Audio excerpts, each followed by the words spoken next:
China, Russia, Iran has taken the measure of Joe Biden after the surrender and disastrous withdrawal from Afghanistan, and they have assessed that he is weak and that he is impotent. Hello, I'm Jonathan Tobin, editor-in-chief of the Jewish News Syndicate, JNS.org, and you're listening to Top Story, a weekly podcast where I analyze the most important stories happening in Jewish news around the world. Each week, I will break down politics, foreign policy, and culture to provide insights into what is going on behind the headlines. Hello, and welcome to Top Story. In the spring of 2016, the New York Times Magazine published an article that was, in retrospect, the Rosetta Stone for understanding media coverage of foreign policy during the presidency of Barack Obama.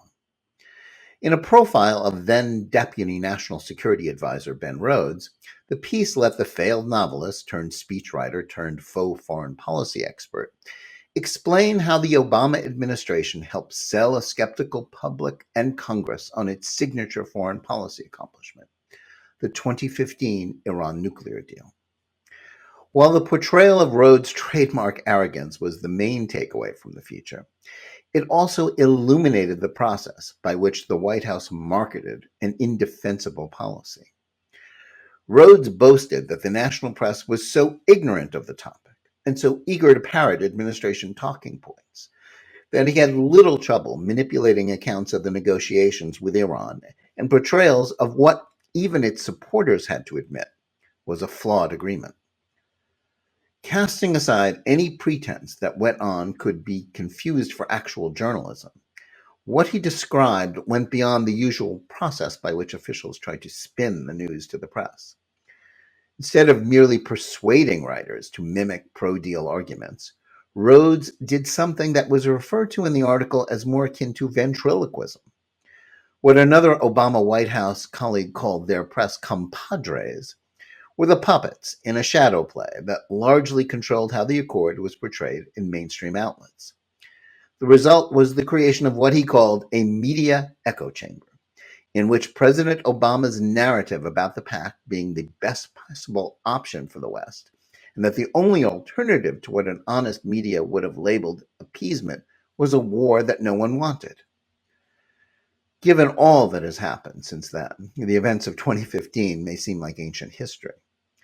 But a discussion of that process that Rhodes was candid enough to reveal is just as, if not more relevant today than it was then. There are two reasons for this. One has to do with the further decline of the press, and the other is the fact that the country is about to get another, even weaker and more disastrous Iran nuclear deal shoved down its throat by the Biden administration with the help of a pliant press corps.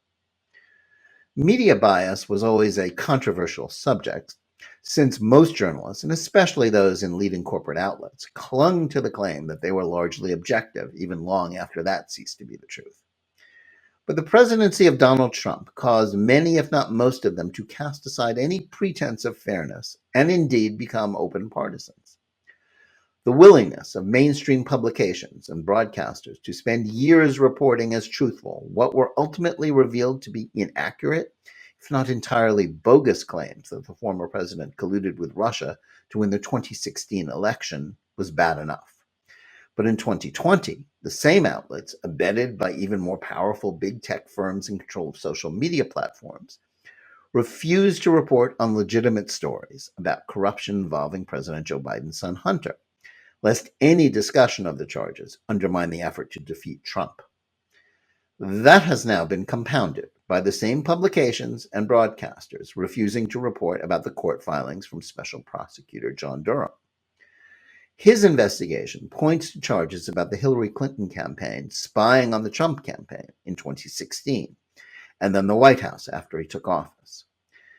They apparently successfully peddled the disinformation about Russia they came up with to the intelligence community. That set in motion the 3-year drama about Russia collusion that hobbled the Trump administration and convinced half the country to believe the myth that the president was a traitor or Russian stooge. Yet many Americans have heard as little of Durham's investigation as they did of Hunter Biden's shenanigans during the 2020 campaign, since the liberal press has chosen to either spike any discussion of the story or dismiss it as meaningless. The bifurcation of the media, with those on the left reading, listening, and watching one set of media, and those on the right following different outlets, has been a crucial factor in fueling the tribal culture war that largely characterizes most contemporary political discourse. Both political camps bear part of the blame for this new, ugly reality. But the willingness of outlets like The Times, CNN, and MSNBC to ignore stories that embarrass their political allies, while the Wall Street Journal and Fox News highlight them, makes any consensus about important topics impossible. This contributes to much of the press deliberately choosing to eschew its role as the public's watchdog, holding the government accountable. The point being is that if legacy media only is willing to shine a light on administrations when they oppose them, then not only does that undermine their credibility, it also results in a citizenry that is consistently robbed of the information it needs in order to properly evaluate crucial issues. That was certainly the case in 2015, when the echo chamber failed to adequately report what was actually in the Joint Comprehensive Plan of Action, JCPOA, as the deal was formally named, as opposed to what Obama's aides wanted Americans to think about it. Had they done so, Obama and then Secretary of State John Kerry might not have been able to get away with portraying a deal that actually guaranteed that Iran will get a nuclear weapon once its weak provisions expire at the end of this decade, as actually preventing it. They would realize that it did not give Tehran's theocrats a chance to get right with the world, as Obama put it. Rather, it actually ignored their illegal missile program and status as the world's leading state sponsor of terrorism, and then gave it the financial wherewithal to continue with both in an even more dangerous fashion. Today, the challenge for the press is to honestly evaluate the Biden administration's claims about Trump's Iran policy that they have reversed. But the same echo chamber is again at work. They're dutifully regurgitating claims that his efforts to address the deal's shortcomings by withdrawing from it and then applying maximum pressure to the Iranian regime to get it to return to the negotiating table was a failure that could never have succeeded, as if Rhodes himself was still pulling their strings. If another, even weaker Iran deal will soon be concluded, Americans deserve more than partisan spin about an agreement which is likely to make the world an even more dangerous place than the one that Obama originally concluded. But because liberal journalists went into the tank for Obama, and then against Trump, and now for Biden, many, if not most consumers of the news won't get the information they need. And they'll never see the truth about the pact since, like so many on both sides of the political divide, they shun any outlet that doesn't confirm the pre-existing biases and opinions as purveyors of disinformation or worse. The price of a partisan press isn't just paid by journalism's growing credibility gap. Media bias on this scale is a devastating blow to democracy that all too many of those who claim that they are worried about the peril to our form of government, that any insurrection or alleged misinformation from its critics. And now to our interview of the week. Is America ready for another Iran nuclear deal?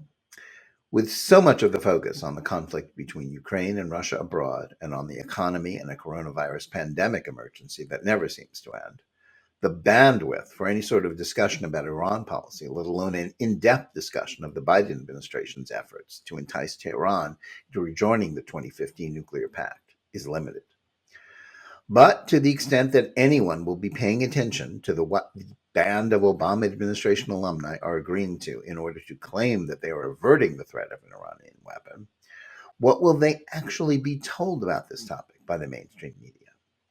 Will it be a repeat of Obama's pliant media echo chamber, or, distracted as they are by so many other stories, and so tainted by their own political bias against the Republicans, who, along with supporters of Israel, are the New Deal's main critics, will they refuse to report anything that undermines an administration that some of them actually think is the only thing preventing the country from descending into fascism? How big a role will media bias play in the coming debate about Iran? In the current environment, is it possible for the press to report about the New Deal's sunset clauses? Will they honestly evaluate the claim that the only alternatives are war or allowing Iran to get a bomb? Journalism's credibility crisis is impacting more than just coverage of Iran, but also playing a role in the discussion about America's opposition to Russian aggression in Ukraine, as well as other issues. To discuss this and other topics with us today, we have one of the savviest reporters and commentators on foreign policy in Washington today. Eli Lake is a National Security Journalism Fellow at the Clement Center for National Security at the University of Texas and a regular contributor to Commentary Magazine and Liberties. For many years, he was a columnist for Bloomberg covering national security and foreign policy. Prior to that, he was senior national security correspondent for the Daily Beast and covered national security and intelligence for the Washington Times, the New York Sun, and UPI. Eli Lake, welcome to Top Story. Thank you so much. It's what a pleasure to be here. Thanks for having me. Oh, Eli, thanks for coming on. I really appreciate it. Yeah.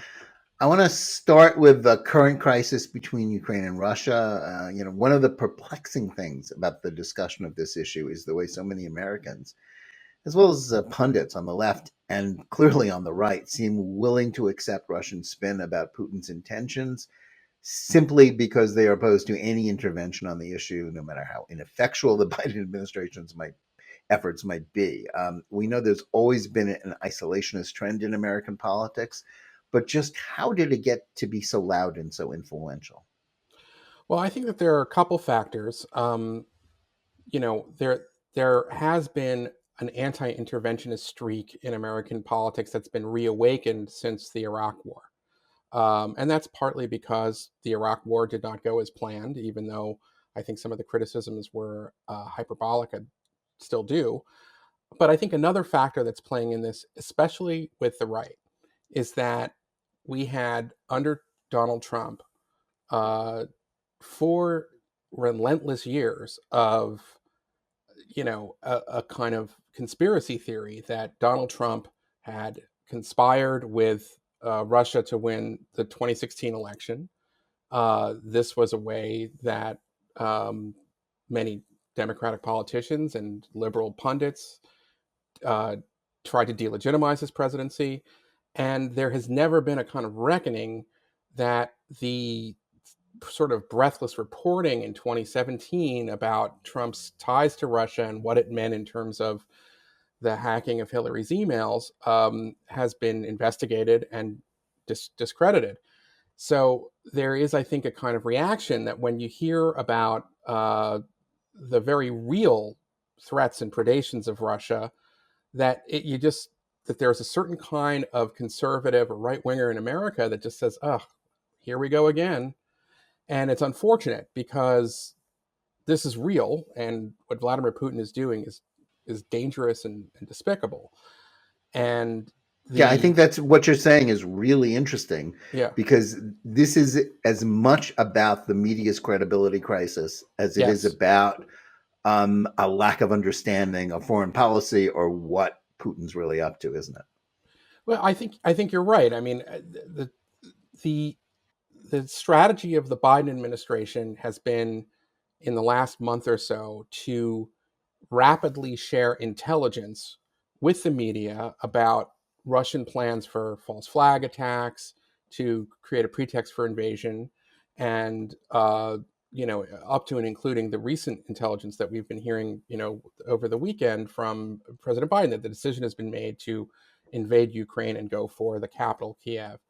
I think that there's that strategy is not a bad one. It's important to expose this kind of stuff so you don't have the kind of confusion that the Russians hope to create.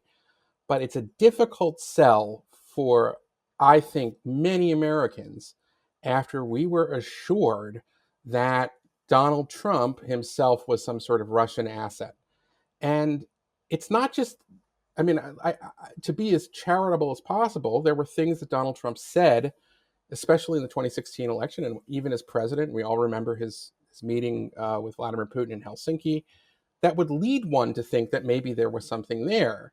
But after the Mueller investigation, and then after the Inspector General report, and now some of the things that we're getting from the special counsel, John Durham, that have really shown that a lot of it was a dirty trick played by the Hillary Clinton campaign in 2016, there has been no, there's been very, it's been, I should say, it's been very rare. Very few of the journalists or politicians have said, I really got out over my skis on this one. Now that we look at it, we know that it really wasn't a conspiracy. This wasn't right. There were people who we were treated as if they were spies or traitors, like Carter Page, who in retrospect, has a very good case that he was illegally spied on by the FBI. So there was very little kind of reckoning. They just kind of went on to the next scandal with Trump. And I think that just destroyed the credibility of not just the media, but the intelligence community with so many Americans that it's very difficult then to sort of say, wait a second, the wolf is real this time. We're not just crying about it. Yeah, that's so important, because the process that you were just alluding to was where, as Durham's report, or as Durham's information in a court filing showed, it's like Clinton campaign, we're doing some spying. They then basically sold that. I or actually think people connected with the Clinton campaign. Well, it's not even that. I just the idea of sort of spying is, so I would backtrack a little bit. The FBI clearly spied on the Trump campaign. They sent informants to meet with people who they were targeting clandestinely, recorded them, and reported back. That's a kind of spying. There was a FISA warrant on Carter Page, which would also allow the FBI to look at the electronic communications of people that Carter Page communicated with. That's another kind of part of spying. And so that is partly true. What's described in the latest Durham filings is looking at this technical kind of metadata between computers, the communications between computers. It's unclear exactly what the timeline is, but I think the greater problem with what the Clinton campaign did is that they basically manipulated that data in such a way to make it appear that there was a connection when there wasn't. So then taking that to the FBI and then they later the CIA. sold that to the intelligence community, right, who then spun it back to some of our colleagues in the press. Well, that's exactly what I think that was the intention. The intention with all of the stuff that they did was to gin up an investigation and create an atmosphere of innuendo. And then have leaks from intelligence. Well, right, or then to leak it themselves and say, "Hey, there's an investigation. You might want to look into it." And that I can tell you as a journalist, if you give me a dossier of stuff that you say is true about President Trump, and that hey, go look into it, that's a difficult investigation project. I have to confirm this information. If you tell me that the FBI is investigating these allegations, then I don't really have to do much more work, because it's news to say the FBI is investigating someone. So I think what they were trying to do was basically to gin up the appearance of collusion and say that, well, it's under investigation. And in fairness, Republicans have done this, Democrats. There was an effort to try to prove that Hillary Clinton's emails, may have contained classified information, and there was a huge effort to try to prove that, and then bring it back to the FBI and say, you need to investigate this classified information.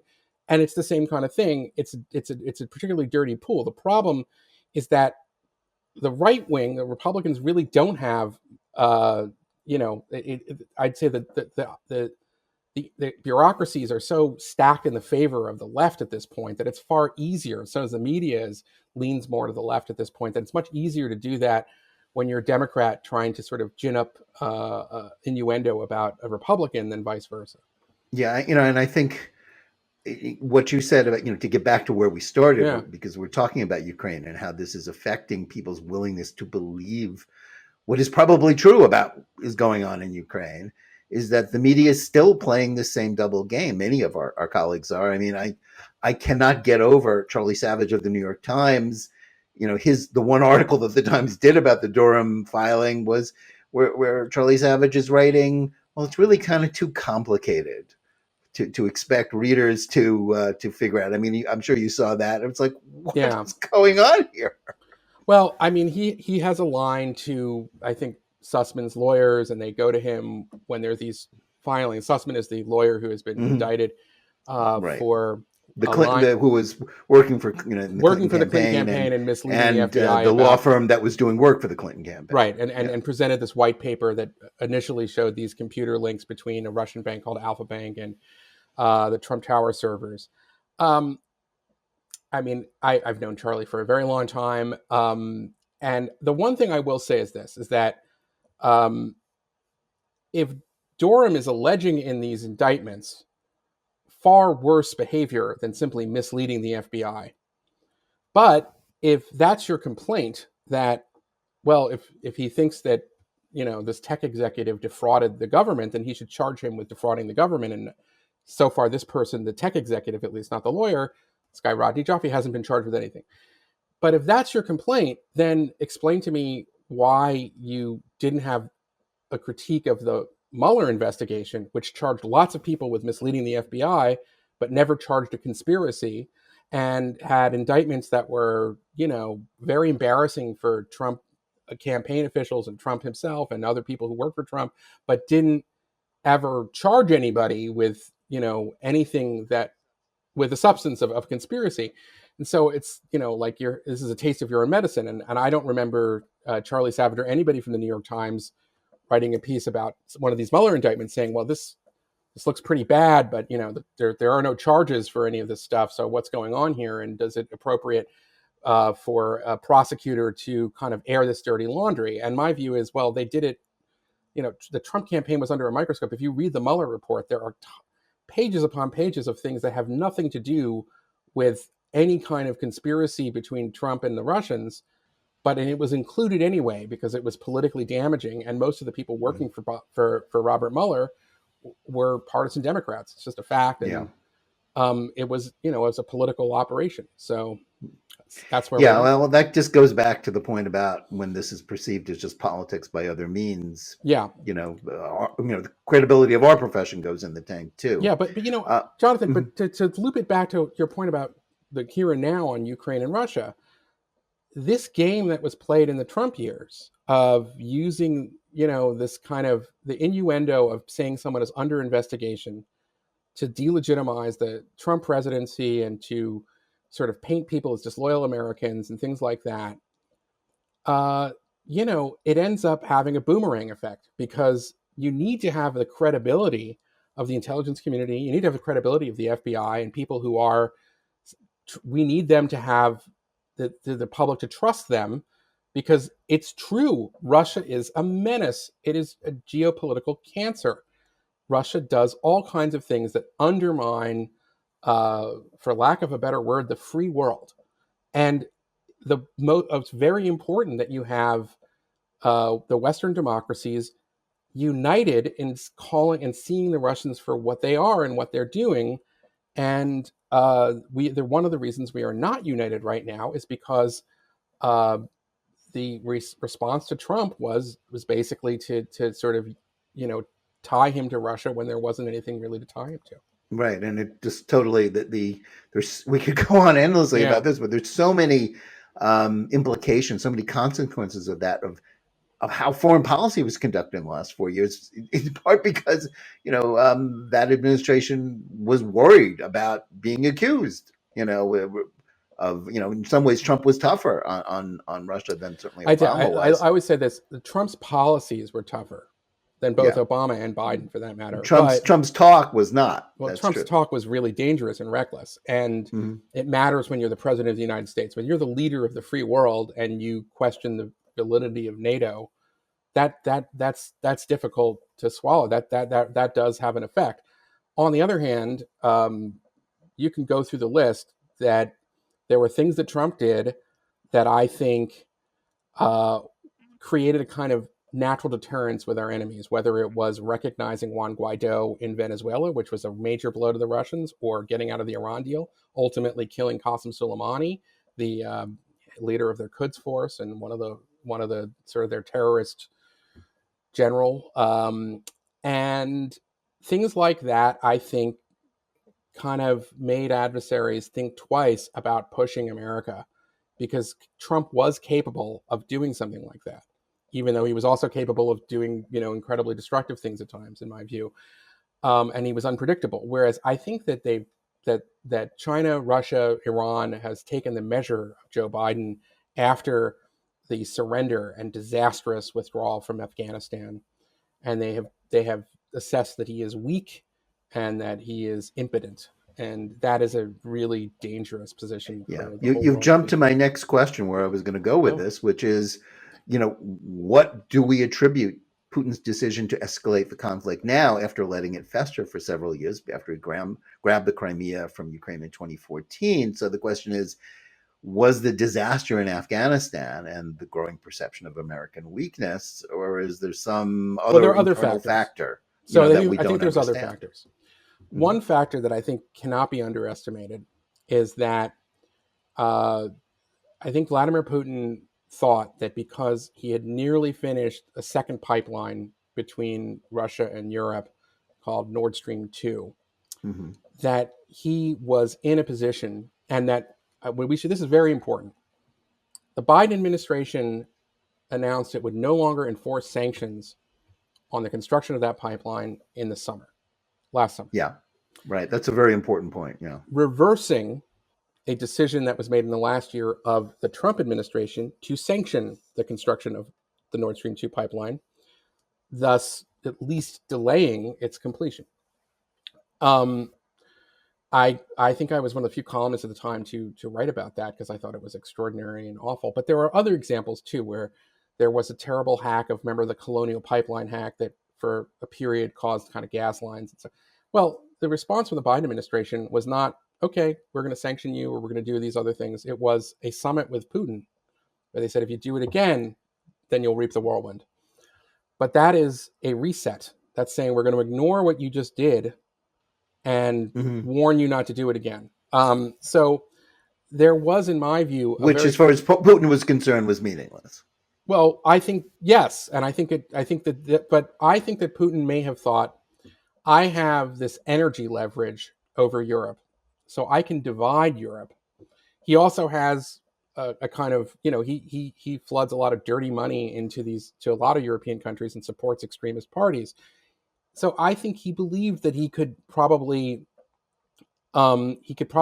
divide Europe and divide NATO by pressuring Ukraine, and didn't and wasn't counting on uh, Germany, especially, to support what are these sometimes called the sort of, the nuclear sanctions, not sanctions on his nuclear activity, but sanctions that would effectively cut off his financial institutions from the global financial system, um, and uh, which would hurt the Russian economy immensely.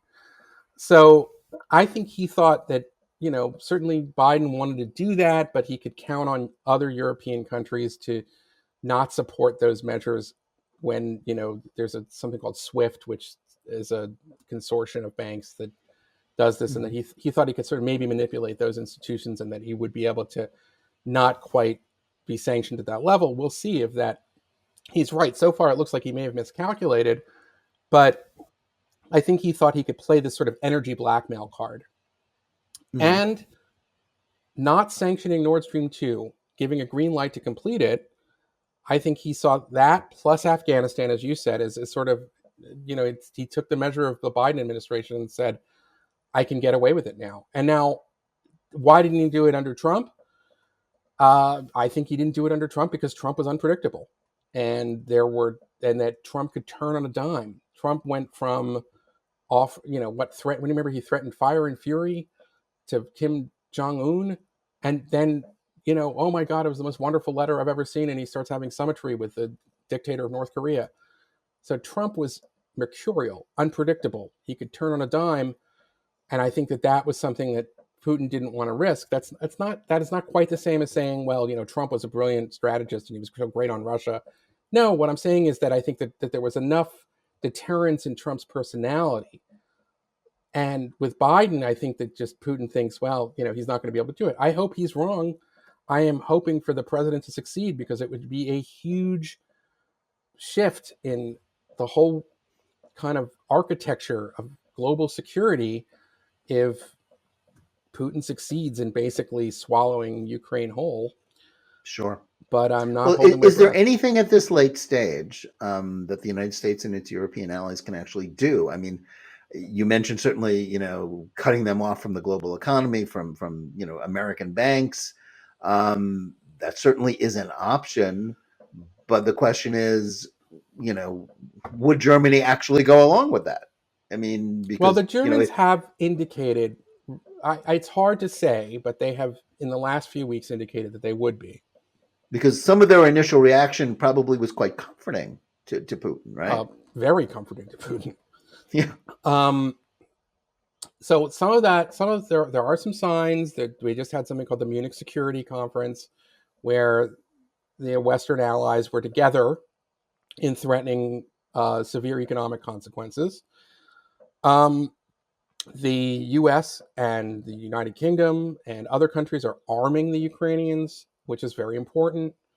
Um, and I think that the Ukrainian military, the Ukrainian people are united against Russia at this point. So I hope that they make the fight bloody, and uh, are, and then Putin has a problem. He's got to occupy a hostile population.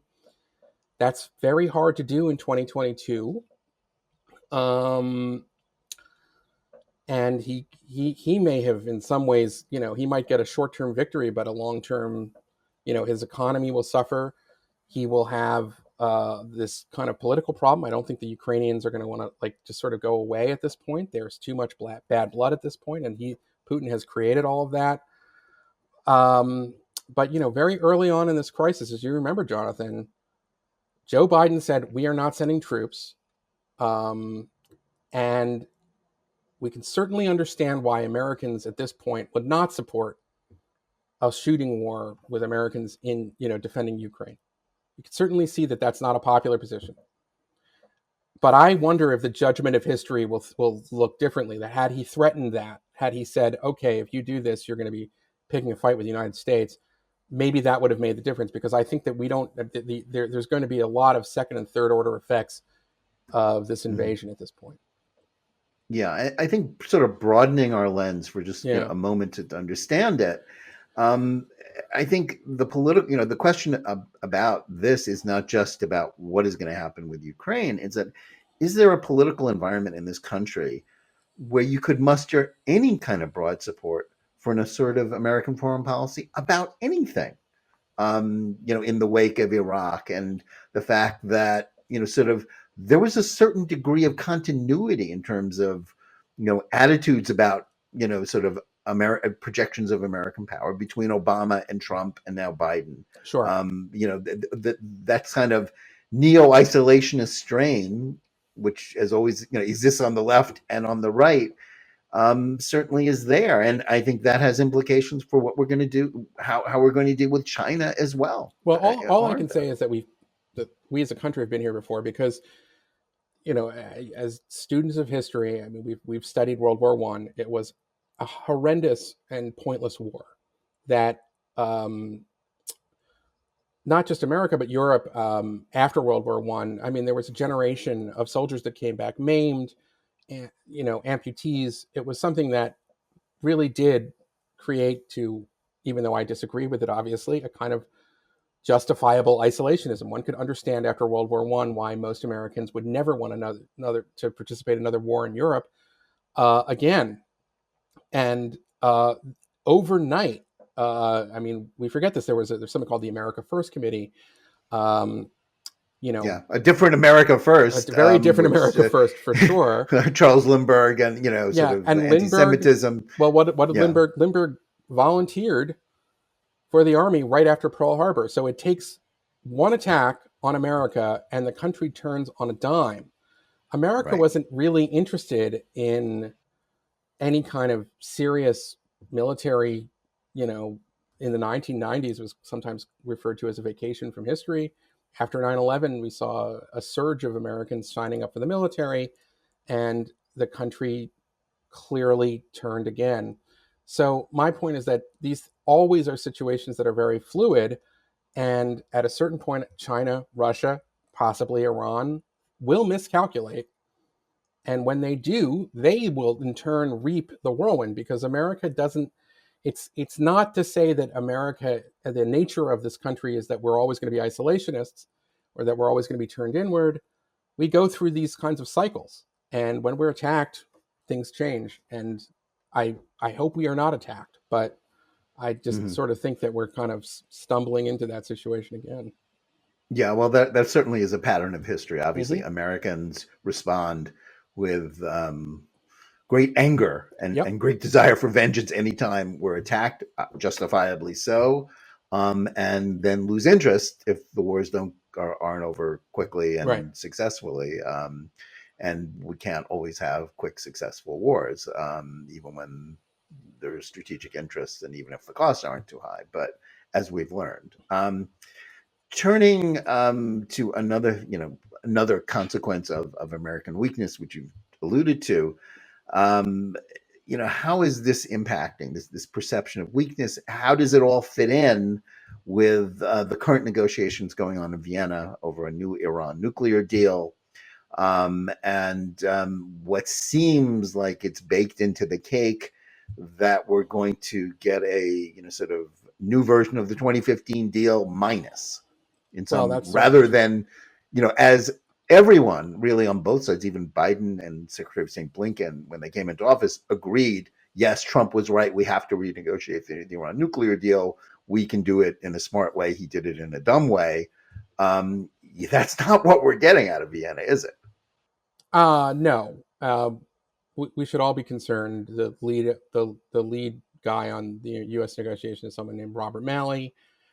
Robert Malley is part of, in my view, a sort of near religious cult of, you know, kind of foreign policy officials from largely affiliated with the Democratic Party that just believe in, in an inadequate agreement called the JCPOA, and they will do anything to sort of preserve a deal that, the limits on the uranium enrichment are expiring in a few years anyway. It's like we're not getting any kind of Iran got to keep its nuclear infrastructure. Um, the Israelis helped us, the world, learn that they kept extensive warehouse of um, kind of their archives to build nuclear weapons. Um, they are stonewalling again the International Atomic Energy Agency. I think it's time to stop thinking that there is going to be a diplomatic solution to the crisis with Iran. That is not. I'm not advocating for war, but I have thought for some time that the way to approach Iran is to have what I call a policy of solidarity with the Iranian democracy movement. It's not a fantasy. We know every few years we are reminded by the Iranian people themselves, at great personal risk, have taken to the streets and defied uh, the autocrats who are ruling over them. And I think that what American policy should be is not to, orchestrate an Iranian opposition, or like the CIA would in 1950s or something, but to have a channel of communication with the people who are organizing these strikes and things like that, and to sort of figure out, we can do this through NGOs and other things. What are the policies that the United States can do that will best advantage their movement and help them further delegitimize, this the terrorist regime that is in charge of Iran at the moment.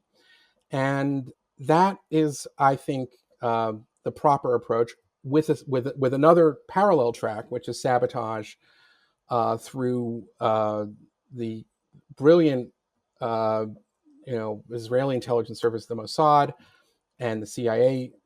If they can help, as they did under the Trump administration, and other Western and Arab intelligence services, to foil the Iranian nuclear program through a variety of means. It can be through cyber, it can be through, again, there have been targeted killings of scientists and things like that.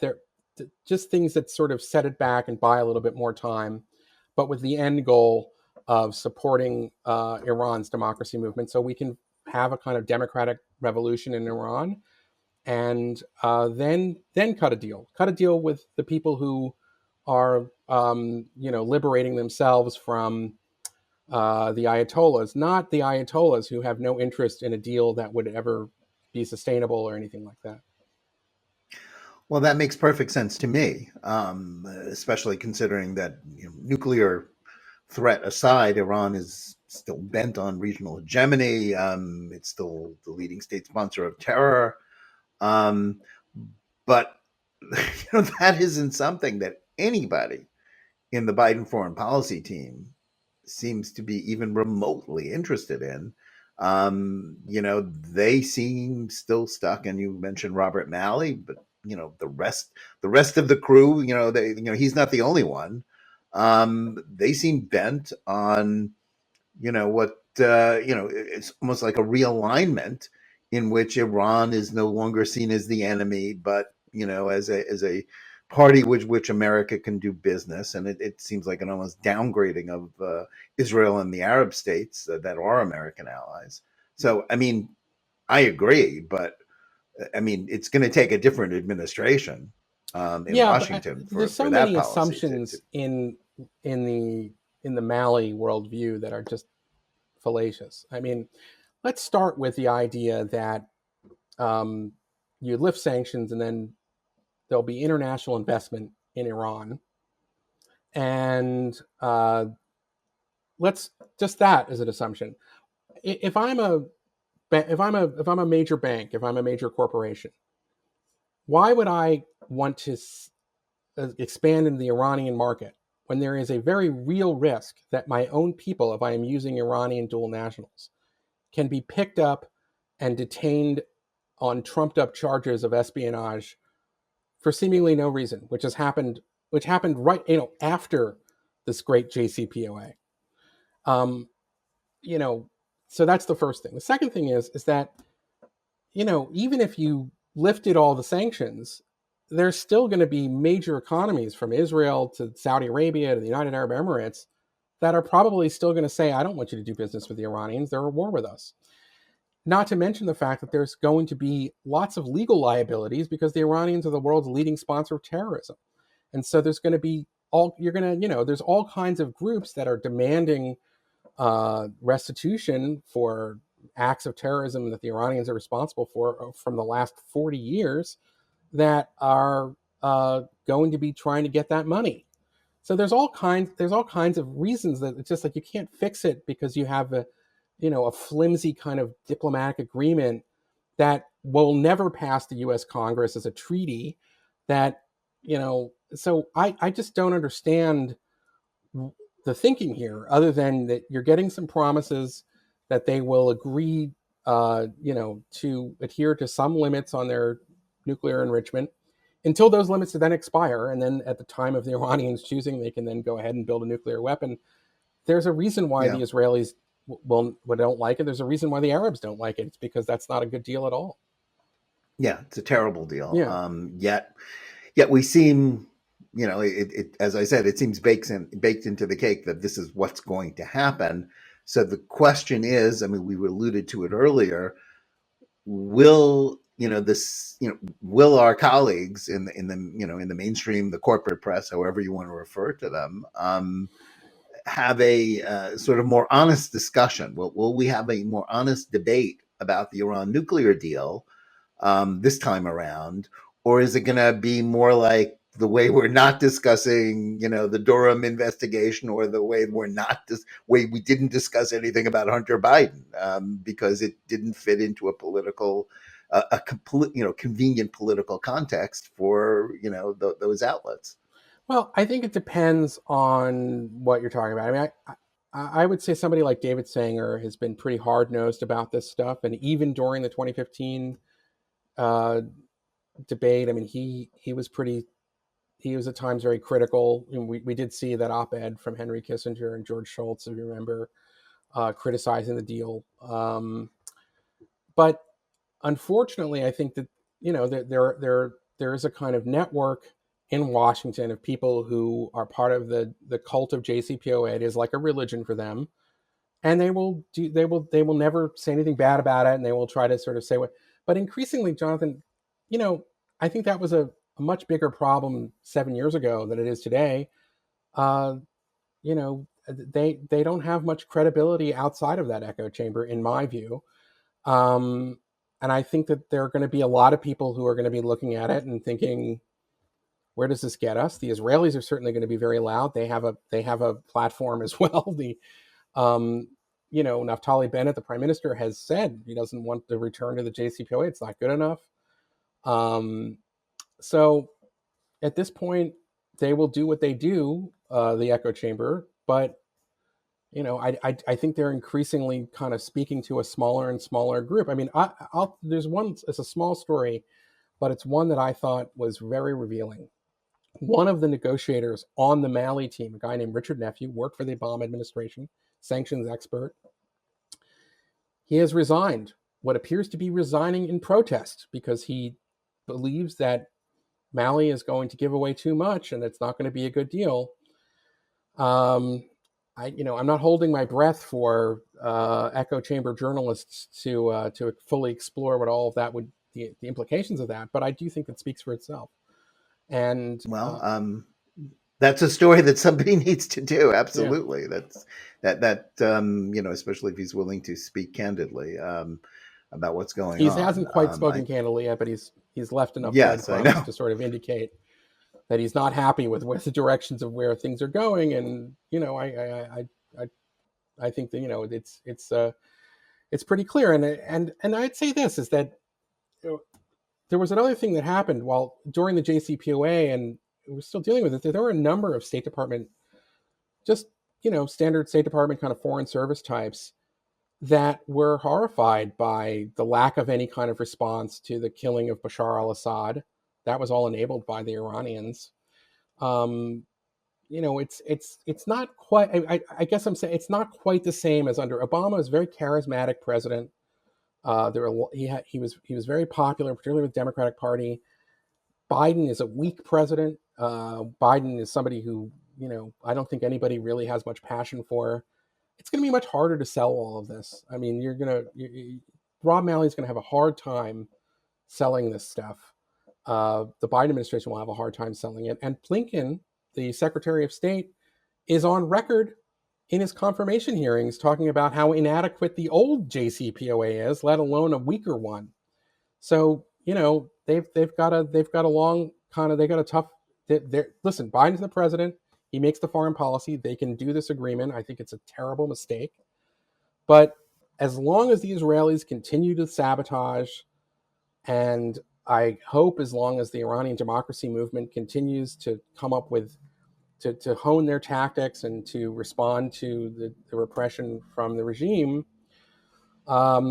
then that's what I'm focused on. And I just don't think this agreement is going to be worth much of anything. Well, I agree certainly with that. Yeah. It's not worth much of anything, and it will be meaningless within a very short time Yep. anyway.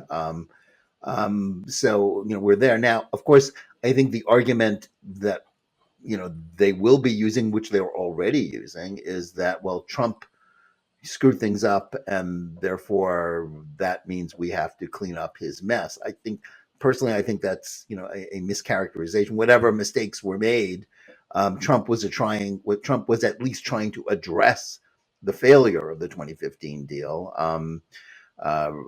Whether it was working, whether it could, we'll never know. Whether if he had been reelected, it could have worked. But I think blaming it on Trump is going to be the default. They'll blame it on argument Trump. from But Biden. Jonathan, you look at this in what we are probably going to. I'm not happy about this, by the way. Under Biden's first year or so, year and a half of his presidency, what are we going to have? We're going to have a humiliating surrender in Afghanistan. We're going to have the Russian invasion and really negation of Ukraine and the capitulation to the world's leading sponsor of terrorism. that dog will not hunt. They will have political problems selling that. They can blame it on Trump. They can talk about how great it is, but they will look like fools. And I have to imagine that if there is somebody who is just sort of outside of the JCPOA cult and is advising Biden and said, this is 3 in a row, just absolute disasters from foreign policy perspective. You failed to deter Putin. You've humiliated America in Afghanistan, and now you are capitulating to Iran as they are continuing to terrorize the Middle East and the region. Are you out of your mind? He'll probably do it anyway, but I'm just saying the political price that they will pay for their weakness is, I think, going to be profound, even though there's so many other things Americans are furious at this administration for. So I just don't know that it's. I think that they're going to be in a lot of trouble, and I would hope they would reconsider it and think about their own selfish political reasons why it would be a bad idea, but they probably won't. And that's why it's a good thing we have elections in this country, because I hope the midterms there sent a message that this is not okay.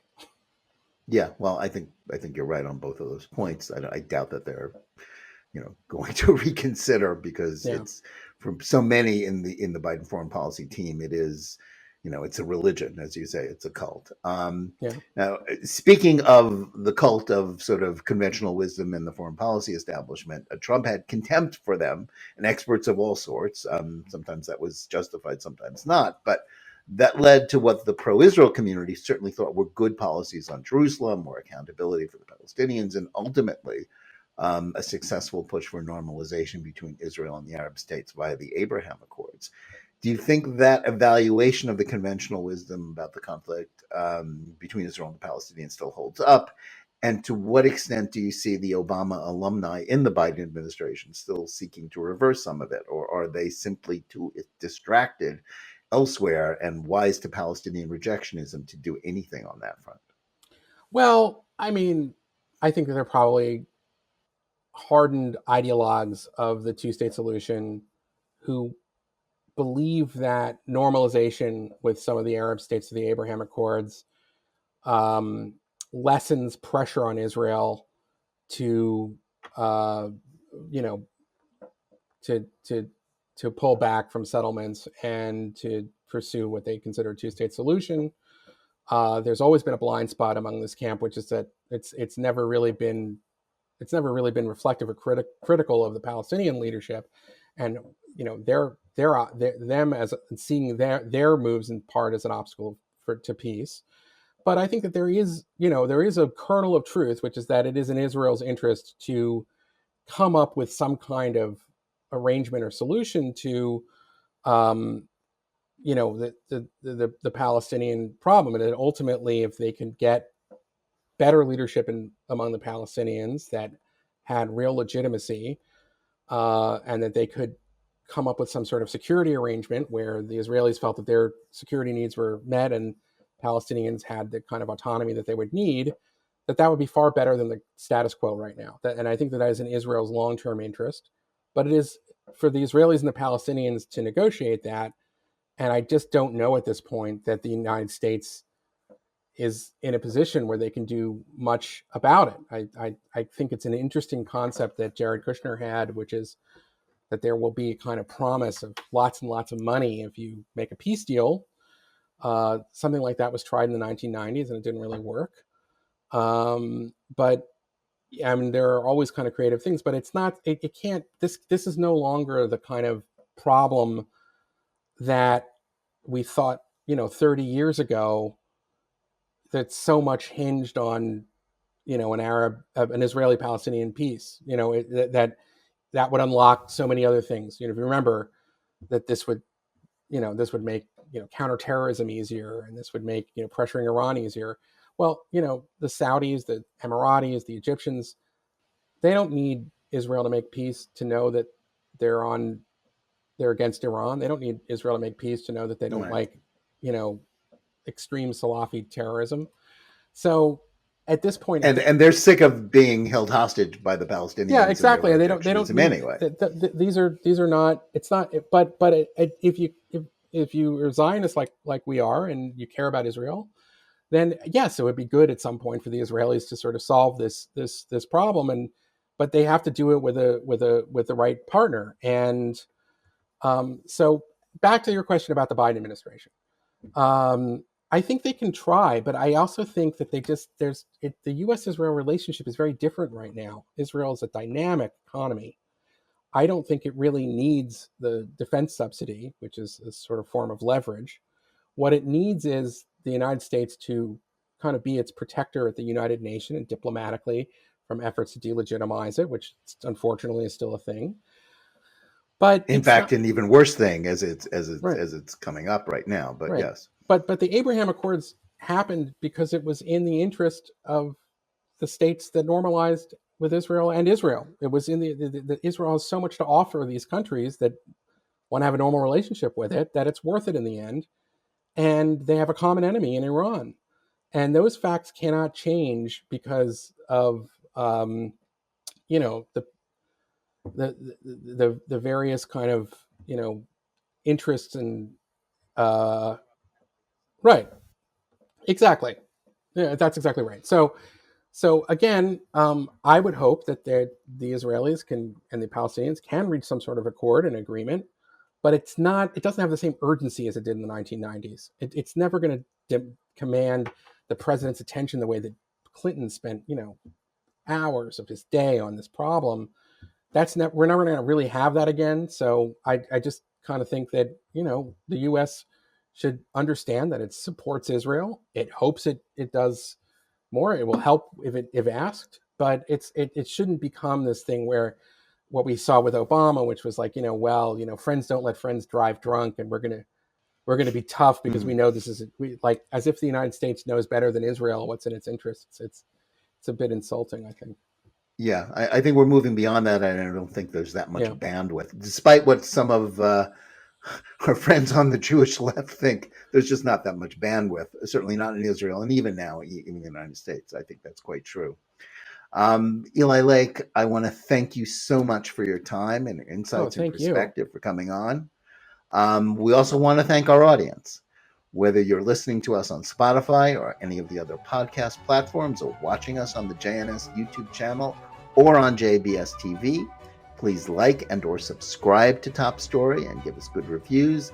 Please let us know where you listen and watch the show and what you think about it. Keep reading and keep thinking for yourself, and we'll see you again next week.